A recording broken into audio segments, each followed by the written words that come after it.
Hey guys, this is Gaius Gaming bringing you a video tutorial of Horrific Visions as an Outlaw Rogue.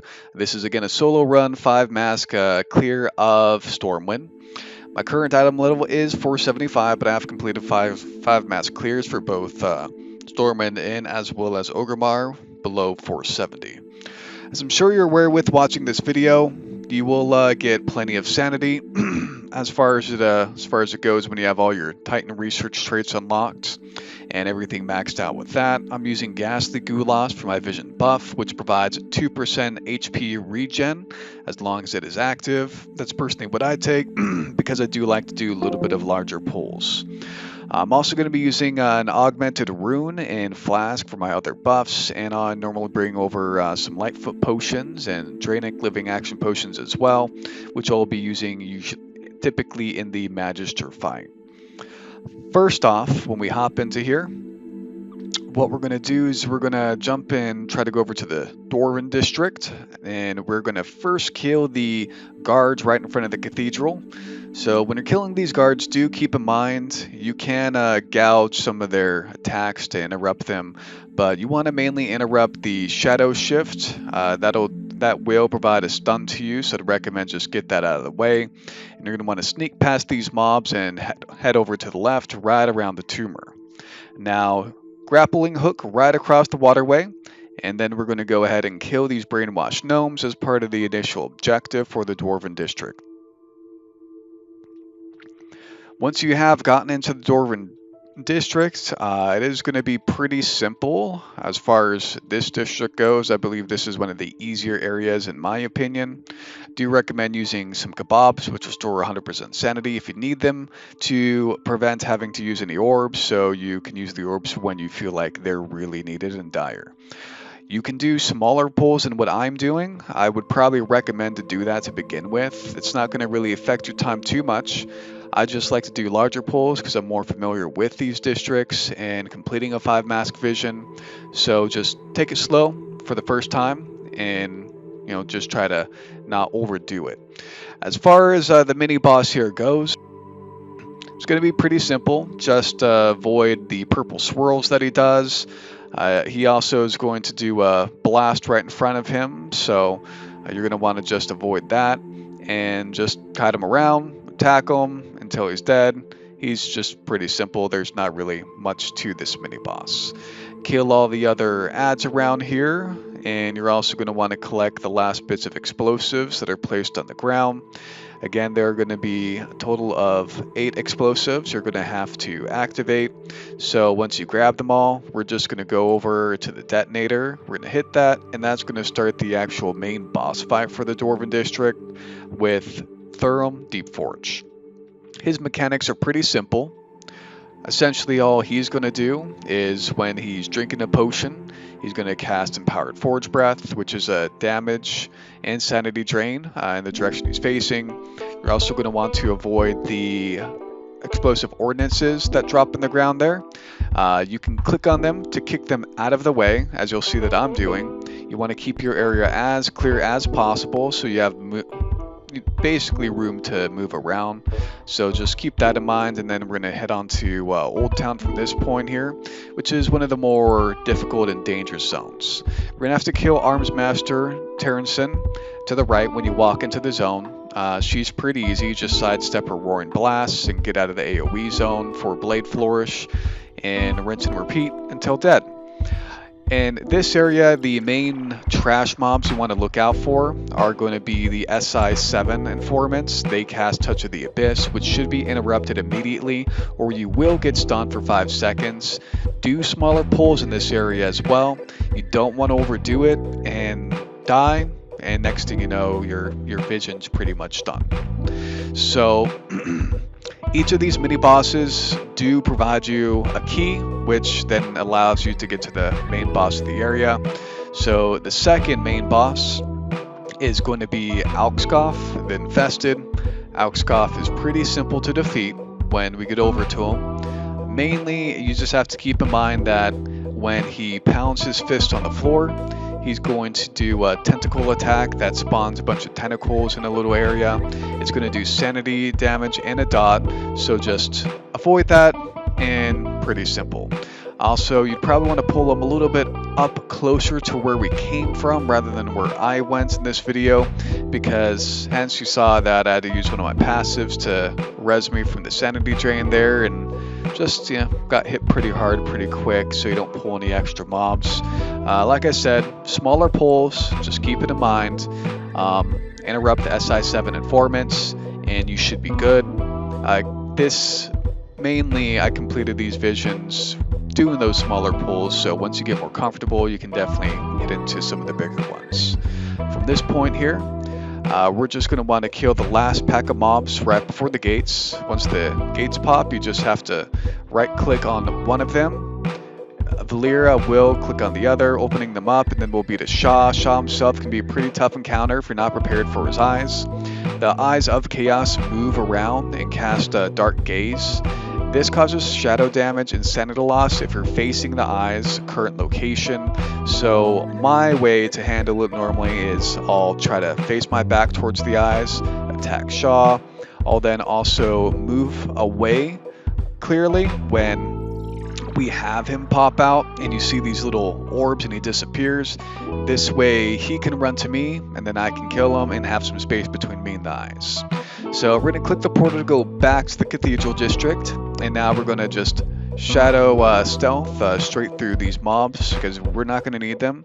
Head over to the left, and then we're going to grappling hook right across the Watering Way again, and now we're on to the Trade District.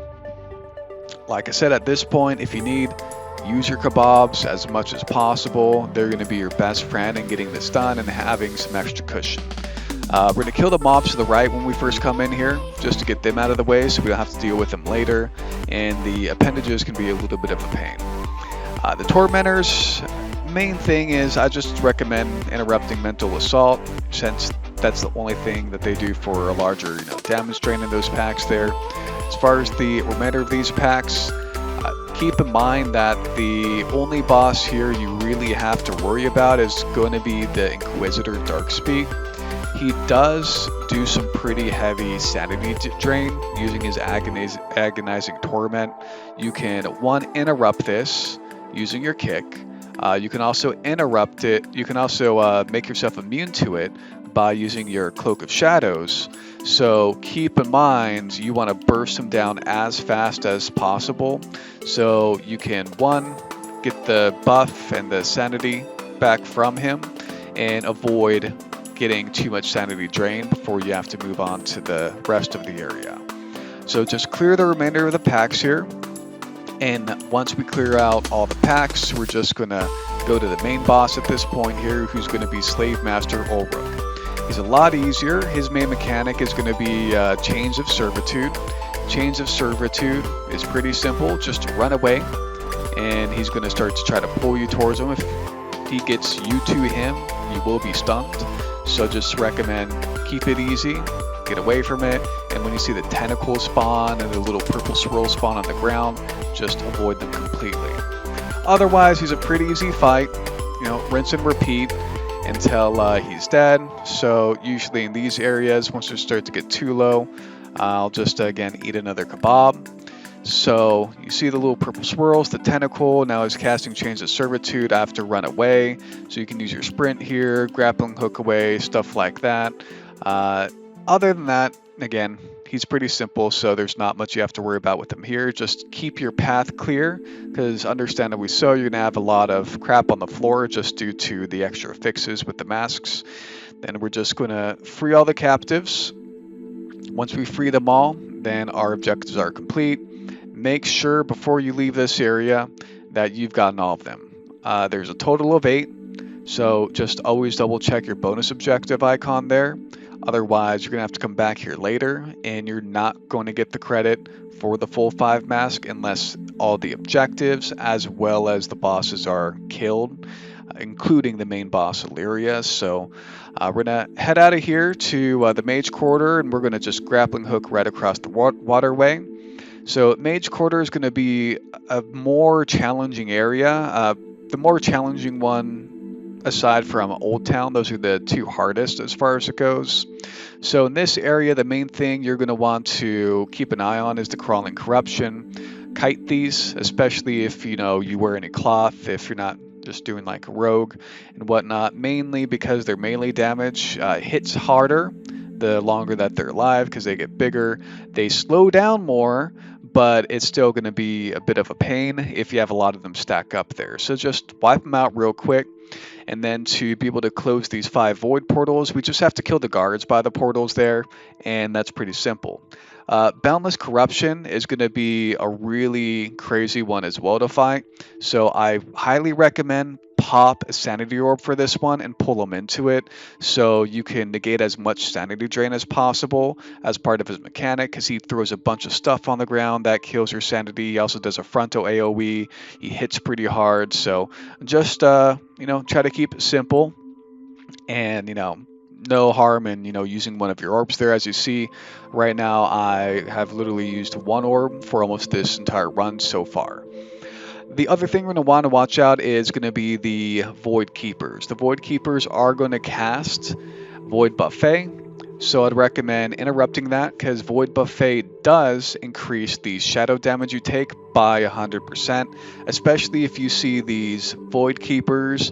They're going to also do much more damage if you see this 2-pack here, so just highly recommend interrupt it, otherwise they're going to wreck you pretty hard, which happened to me last run. So just keep that in mind and just interrupt it, and it's really that simple. We are going to come up to the mini boss here in just a moment.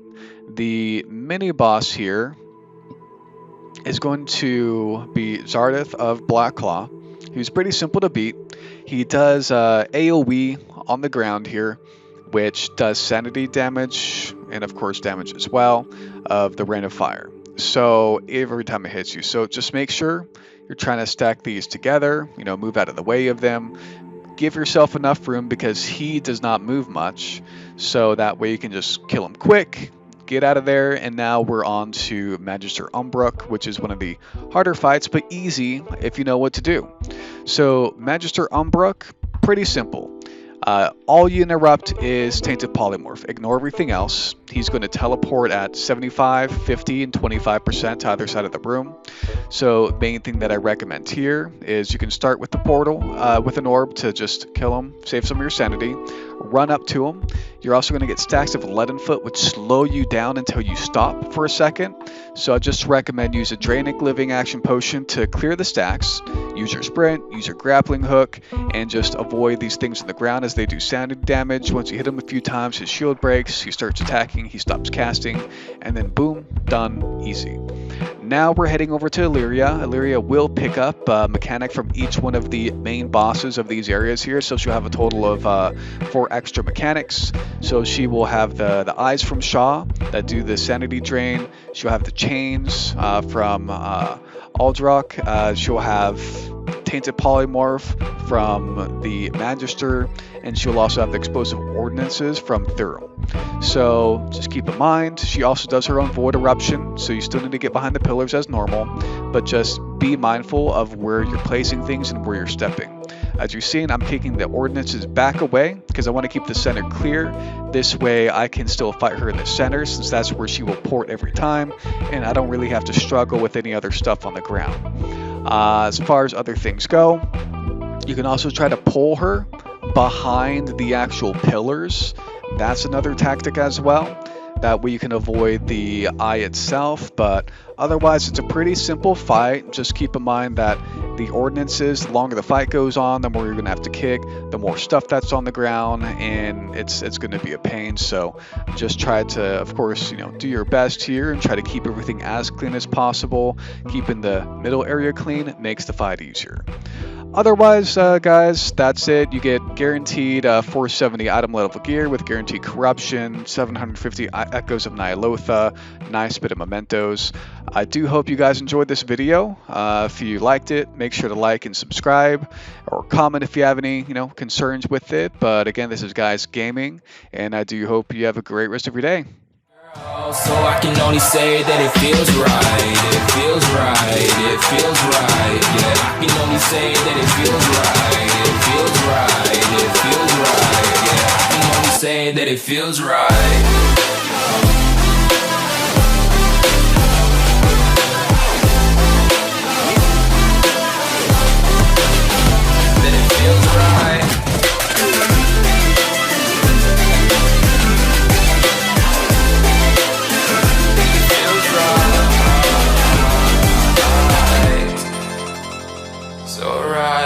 so right.